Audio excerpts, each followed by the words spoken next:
Hi అండి, welcome back to our channel అండి. ఇవాళ మనం బీరకాయ రోటి పచ్చడి ప్రిపేర్ చేసుకున్నామండి. వేడి వేడి అన్నంలోకి చాలా బాగుంటుంది. ఫస్ట్ ఇలా పల్లీని వేయించేసి పక్కన తీసుకోవాలి. ఇప్పుడు ఆయిల్లోనే పచ్చిమిర్చి ఆనియన్ వేసేసి ఫ్రై అయిపోయాక మనం సన్నగా కట్ చేసుకున్న బీరకాయ ముక్కలు కూడా అందులో వేసేసి ఉప్పు పసుపు వేసేసి బాగా మగ్గించుకోవాలి. ఇప్పుడు టమోటా ముక్కలు కూడా వేసేసి మొత్తం అంతా కూడా బాగా మెత్తబడి బాగా దగ్గరకు వచ్చేంత వరకు బాగా మగ్గించుకోవాలి. ముందుగా కొత్త వాళ్ళు మన ఛానల్ ఎవరైనా చూసినట్లయితే సబ్స్క్రైబ్ చేసుకుని నాకు సపోర్ట్ చేయండి ప్లీజ్. మీరు సపోర్ట్ చేస్తేనే కదండి నాకు మరిన్ని వీడియోస్ చేయడానికి ఎంకరేజ్మెంట్గా ఉంటుంది. ఇప్పుడు వెల్లుల్లి చింతపండు కూడా వేసేసి కాసేపు మగ్గించుకున్నాక ఇప్పుడు దాని మొత్తాన్ని కూడా ఇలా మిక్సీ పట్టేసుకోవాలి. కొంచెం కోర్సుగా మరిగి నున్నగా వద్దండి, ఇలా పట్టుకుంటే తినేటప్పుడు బాగుంటుంది. ఇలా పోపు పెట్టుకున్నాను. ఇప్పుడు ఆయిల్ ఆవాలు కరివేపాకు జీలకర్ర వేసేసి నేనైతే ఇలా తాలింపు పెట్టుకున్నాను.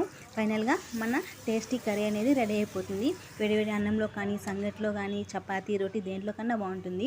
వీడియో నచ్చితే లైక్ చేయండి, షేర్ చేయండి అండ్ సబ్స్క్రైబ్ చేయండి. Thank you.